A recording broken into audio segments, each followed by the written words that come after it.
सभी को जय माँ काली। कैसे हैं आप सभी लोग? मेरे चैनल शिव शक्ति की बेटी में आप सभी का स्वागत है।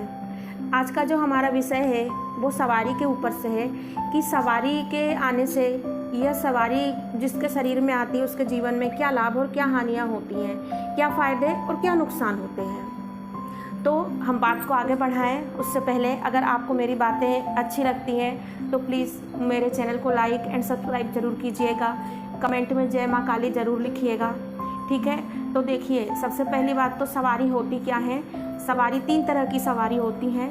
एक सवारी जो होती है वो गुरु से मिलती है, दूसरी सवारी जो आपके घर में पीढ़ियों से चली आ रही है, ठीक है, और तीसरी सवारी जो आपकी पूजा भक्ति से खुश होके आती है, ठीक है।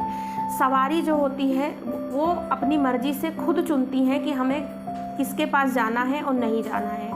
गुरु की सवारी छोड़ के, गुरु से सवारी जब मिलती है तो गुरु के पास जो सवारी पहले से होती है, जो सिद्धि शक्ति होती है, वो अपनी सिद्धि शक्ति दे देते हैं। लेकिन जो पूजा पाठ से आती है सवारी, वो अपनी मर्जी से नहीं आती हैं, वो खुद चुनती हैं कि हमको किस साधक, हमारा किसके शरीर में हमको आना चाहिए, वो होता है किसके शीश पर वो खेलना चाहिए, ठीक है। तो हम सबसे पहले सवारी के लाभ के बारे में बात करेंगे कि सवारी से लाभ क्या होते हैं। देखिए, सवारी जिसके शरीर पे आती है, जिसके शीश पर खेलती है, वो मनुष्य आम मनुष्य नहीं रहता। उसका जीवन आम जीवन की तरह नहीं रहता, सब कुछ बदल जाता है। जैसे कहते हैं ना कि एक ही पल में सब कुछ बदल जाता है। उसकी सोच, उसकी भावना, उसकी धारणा, सब कुछ, रहने का तरीका, सोचने का, सब बदल जाता है। उसके शरीर पर ये समझ लीजिए कि उसके शरीर पर वो खुद अकेला नहीं होता है। ये समझ लीजिए कि वो 2 एनर्जी को लेके, तो उसकी खुद की स्वयं की और दूसरी एक और एनर्जी को लेके वो चलता है, ठीक है। सवारी पॉजिटिव नेगेटिव दोनों होती हैं। यहाँ हम पॉजिटिव की ही बात करेंगे, आज हम नेगेटिव सवारी की बात नहीं करेंगे, ठीक है। तो देखिए, सबसे पहले हम लाभ की बात करते हैं कि लाभ क्या होता है सवारी से। देखिए, सवारी जिसको आती है, सवारी बहुत भाग्यशाली वो मनुष्य होता है जिसको सवारी आती है, जिसको सवारी चुनती है, ठीक है, जिसको देवी देवता चुनते हैं। सवारी होती क्या है? सवारी देवी देवताओं की कृपा होती है, उनकी एनर्जी होती है। स्वयं देवी देवता नहीं होते हैं, लेकिन वो जिस जातक पे अपना ध्यान करते हैं, जिस साधक पे अपना ध्यान करते हैं, उसको उनकी कृपा के रूप में सवारी प्राप्त होती है। वो सवारी या तो जन कल्याण के लिए आती है, जन कल्याण करवाती है, ठीक है ना। तो जन कल्याण करवाती है तो उससे क्या लाभ होते हैं? देखिए, आज आपको कोई नहीं जानता है, लेकिन माँ की कृपा से आप किसी का कल्याण कर रहे हैं, आप पूछा दे सकते हैं, आप उसके बारे में बता सकते हैं। और ये बिल्कुल सत्य है, 101% सत्य है कि जिसको सवारी आती है, ये कोई भी इसमें नहीं कहने की बात है कि नहीं बता सकता। जिसको सवारी आती है वो बता देता है। हाँ, ये होता है कि थोड़ा सा टाइम लगता है, बिल्कुल एकदम से नहीं होता है कि अचानक से सवारी आ गई और बता दी, ठीक है। तो उसको ये लाभ मिलता है कि वो लोगों के दुखों को जो है वो दूर कर सकता है, जो परेशानियां चल रही हैं वो बता सकता है। उनको पितृ का दोष है, उनको घर में कोई तंत्र है, कोई मंत्र तंत्र बाधा है या कोई भी तकलीफ है तो बता सकता है, ठीक है। उससे उस दूसरों का कल्याण होता है। और फिर उससे सवारी वाले जो जातक होते हैं, सवारी वाले जो साधक होते हैं, उनको जो देवी देवता होते हैं, जो भी देवी देवता आते हैं, वो उनको इतना अपनी पूजा भक्ति में कर देते हैं कि उनका जो भाव होता है, उनका जो दिल दिमाग जो होता है, वो पूरी तरीके से उसी देवी देवता की पूजा भक्ति में लग जाता है। उनको और कुछ समझ में नहीं आता।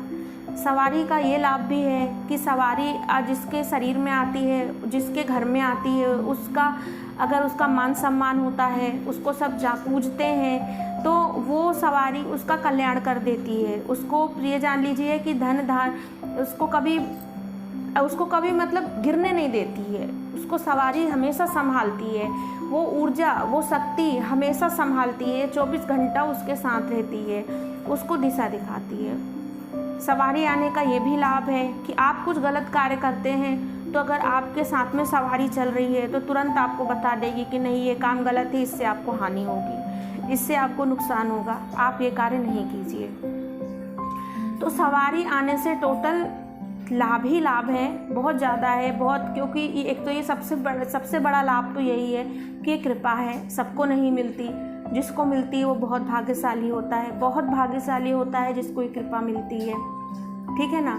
तो और सवारी ऐसे ही आती भी नहीं है। जो लालच में अगर कभी सोचते हैं कि हम साधना करके, तप करके, खुश करके देवी देवताओं को हम सवारी प्राप्त कर लेंगे, तो वो दिव्य शक्तियाँ हैं, वो जान जाती हैं कि इसके मन में क्या चल रहा है, और वो ऐसे जो साधक होते हैं या ऐसे जिनके मन में अगर थोड़ा भी लालच होता है तो फिर वो उन पर कृपा नहीं करती, ठीक है। तो सवारी आने के बहुत सारे लाभ होते हैं। सवारी जिसको आती है उसका जीवन, उसका घर, सब कुछ बदल देती है।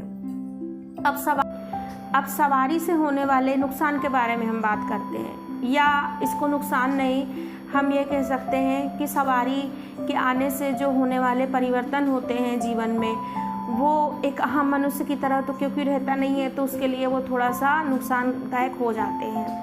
देखिए कैसे होते हैं। सवारी वाला जो व्यक्ति होता है वो आम लोगों की तरह सब जगह जा नहीं सकता, ठीक है, कहीं पर भी नहीं जा सकता, कहीं का भी खा नहीं सकता, वो तामसिक चीज़ों को भी नहीं खा सकता है।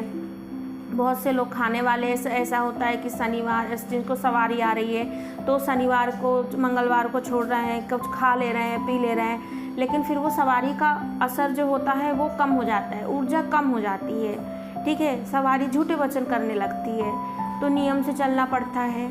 आप झूठ नहीं बोल सकते, आपको किसी की गलत बात बर्दाश्त नहीं होगी, चाहे वो आपके सगे संबंधी क्यों ना हो, आप उनकी बात को बर्दाश्त नहीं करेंगे, क्योंकि आपके साथ जो है वो सकारात्मक शक्ति चल रही है, झूठी सच आपको बर्दाश्त नहीं करने देगी, ठीक है। सवारी जैसे जैसे आपका जीवन आगे बढ़ता है, आपके शरीर में अगर सवारी शांत रूप से आ रही है तब तो कोई दिक्कत नहीं है, लेकिन अगर सवारी उग्र रूप में आ रही है माता या जो बाबा के गण हैं, तब थोड़ा सा शरीर को नुकसान हो सकता है, क्योंकि उनकी एनर्जी नहीं झेल पाता है, झेल पाने लायक शरीर होता है, तो वो नुकसान होता है। आप हर कहीं का खा नहीं सकते हैं, ठीक है, मतलब आपका टोटल जीवन बदल जाता है।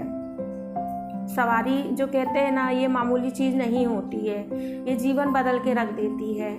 आपको जितना मान सम्मान मिलना है वो भी मिलेगा, तो बहुत से लोग ऐसे होंगे जो विश्वास नहीं करेंगे तो अपमान भी करते हैं, नहीं मानते, खैर उसका दंड उन लोगों को मिलता है, वो तो भगवती उनको देती हैं, उसका जो होता है। लेकिन हानि के रूप में बस यही है कि उसका जीवन पूरी तरह से बदल जाता है, वो रहता ही नहीं है, पूरी तरीके से बदल जाता है।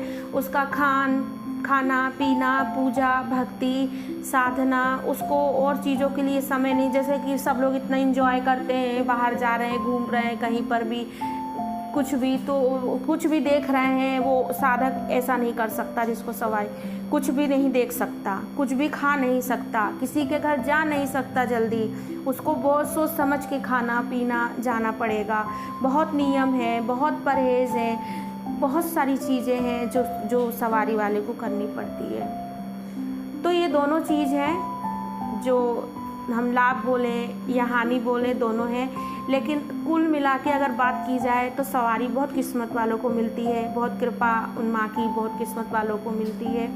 तो ये अपने आप ही कृपा मिलती है, ये तो भगवती की मर्जी होती है। तो जो कृपा मिले उसे खुशी खुशी एक्सेप्ट करना चाहिए, ठीक है ना, क्योंकि ये तो कृपा है। इसको सही तरीके से कैसे इस्तेमाल करते हैं ये उसको आना चाहिए, तो वो सवारी की हानियाँ भी लाभ में बदल जाती हैं। तो उम्मीद करती हूँ आपको मेरी बात समझ में आई होगी। तो मेरे चैनल को लाइक एंड सब्सक्राइब जरूर कीजिएगा। जय माँ काली।